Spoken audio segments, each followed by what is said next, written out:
anything that you want to learn in your life, you will definitely go through all these 4 stages. Now, these 4 stages may look a little technical to you, but don't worry, I would decode them with very simple day-to-day life examples. Self-improvement, in simple terms, means enhancing your ask quotient, wherein A stands for attitude, S stands for skills, and K stands for your knowledge. So self-improvement is not only about having an expertise in your domain area. Rather, it talks about the holistic development of yours, who you are as a person, what kind of attitude do you carry? Is it a positive one or a negative one? Is it that of a problem creator or a problem solver? What is the mindset that you have while working on different tasks? In my today's video, I am going to talk about the different stages of self-improvement. Hello there, my name is Preeti Vachani and I welcome you all to Enriching Lives.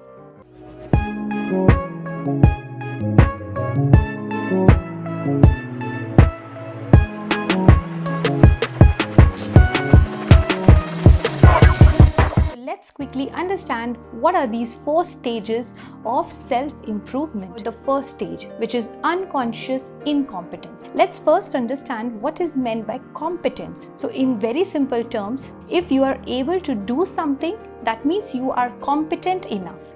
And if you are not able to do it, that means you are incompetent. So the first stage, unconscious incompetence, means that neither you are competent to do a certain activity nor you are aware of this particular kind of skill. For example, if you ask a kid, do you really know how to play chess? Well, chances are that kid would say, what is chess? This means that the child is in the first stage, unconscious incompetence.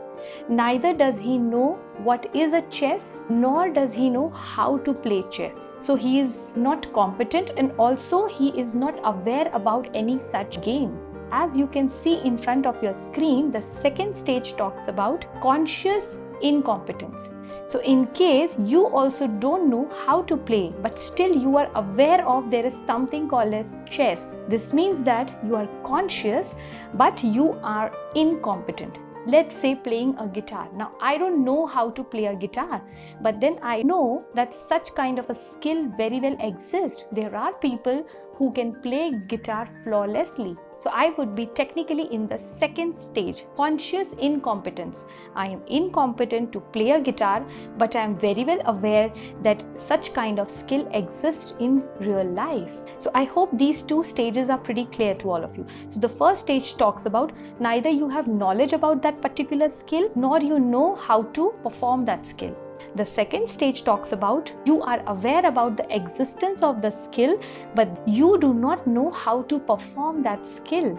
Now let's talk about the third stage, which is conscious competence. I have heard many people saying that speaking in front of public makes me conscious. The word conscious means here, it actually makes you nervous. So the person, while speaking in front of public, is having a sense of pressure inside his brain. He is not able to speak in a fluent manner. He is actually very conscious. So the term conscious competence means that you become competent in doing something, but at the same time you have to focus a lot and you are scared from inside that maybe I can commit a mistake. So it's very difficult for you to complete a task. You somehow manage to do it. A very classic example is public speaking. People do find it difficult to complete a task at this stage. So you become very conscious. A lot of pressure is there inside your mind to finish a particular task. You are highly stressed and it is not easy for you to complete it, but you somehow manage to do it.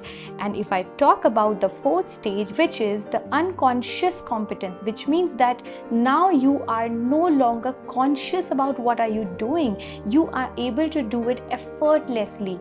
It's happening like a flow of a river. So the way river really does not need to take pressure. It happens seamlessly. Similarly, when you reach the last and the fourth stage of unconscious competence, you are able to perform any activity. You have developed this skill so much that you are able to do it with ease, and you really don't feel the kind of pressure. You start enjoying this activity.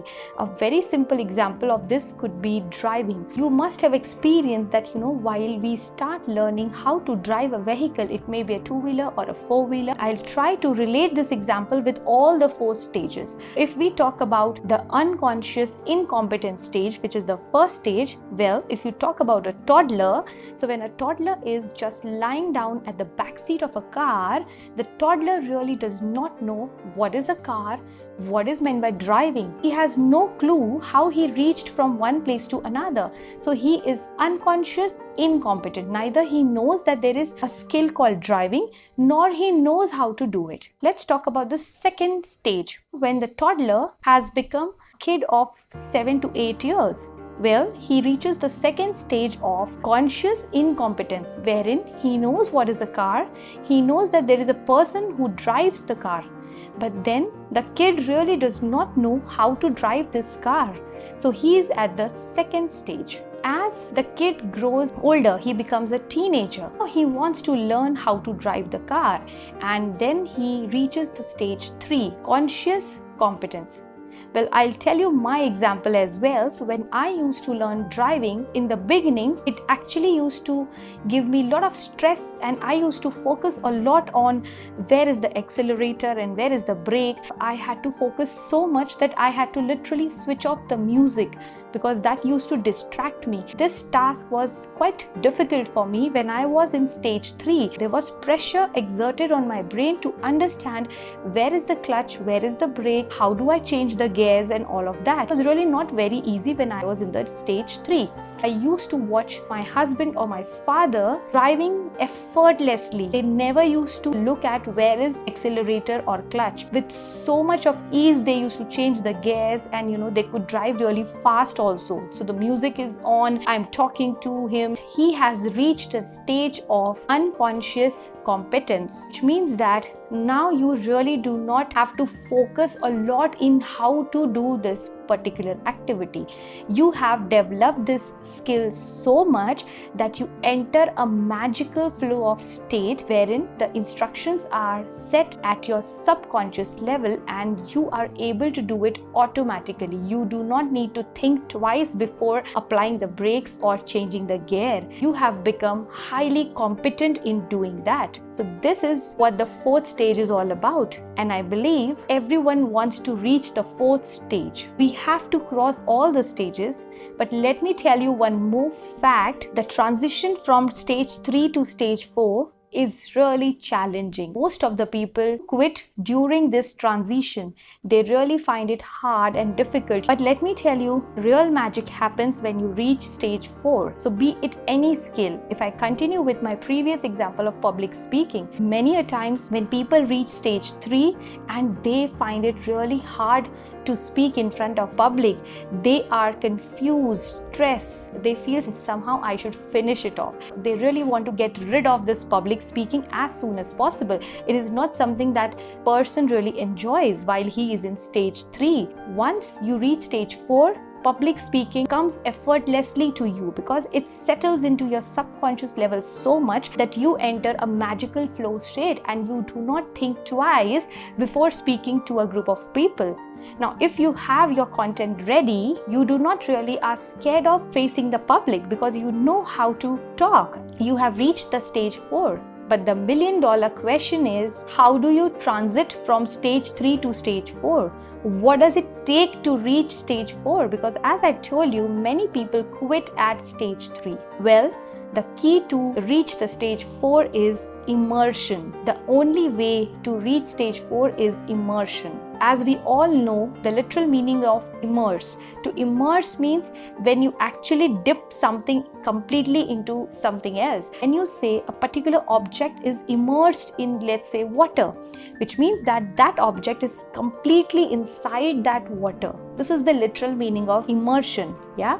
So here also we need to apply the same concept. you need to immerse yourself completely in developing this particular skill that you want to master. So there are various tips and techniques on how do you immerse yourself. So for that, you first need to create two kinds of environment, the internal environment and the external environment. So internal environment means the kind of mindset that you have. So first you need to fix your mindset, because after all, it all starts with your mindset. So have positive self-talks with yourself. I am a good public speaker. I can speak fluent English, or I am a person who really connects well with people. So first start programming your brain. After that, you need to fix your external environment. Yes, if your external environment is not conducive, you will not be able to immerse yourself in developing that skill. So let's say in your external environment, you have certain friends who really demotivate you, who tell you cannot become a good public speaker. Why are you wasting your time? Your trials are actually a waste. When you are surrounded by people like this, how would you be able to immerse yourself in learning and developing this skill? So you need to fix your external environment as well. Choose your friends wisely. Create a powerful mastermind group. Surround yourself with people who are good public speakers, so that you automatically elevate to the next level, or the fourth stage of unconscious competence. So in this way, when you fix your both environments, the third thing that you need to do is avoid distractions at any point of time. So how do you do that? So we all know that, whenever we try to immerse into a particular project, suddenly the notifications pops up, or our phone rings.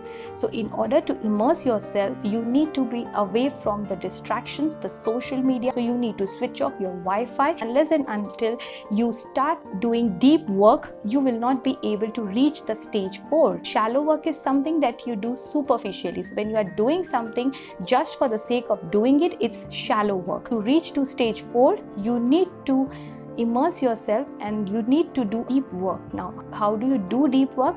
By avoiding the company like this, as I told you earlier, by being away from the distractions. And the last tip that I want to give you to reach the stage 4 is avoid multitasking. Let me tell you, multitasking is not a sign of efficiency. Rather, you are not able to perform any particular task with accuracy. Continuing with the previous example, so let's say you want to learn driving, and at the same time, while you are going to the driving classes, you are also surfing the internet. So would you really be able to focus on learning how to drive? Well, you would really not be able to understand what all mechanisms you need to follow in order to drive a car smoothly. So multitasking will surely be a hindrance in order to reach stage 4. You should definitely do one task at a time. Never try to perform 2 or 3 tasks at a time if you really want to master that skill, if you really want to reach to that stage 4. So I'll talk about these tips in detail in my next video. Hope that you like this content. If you liked it, do smash the like button, as it motivates me to create more of such content. I'll see you soon with yet another video. Till then, you take care of yourselves.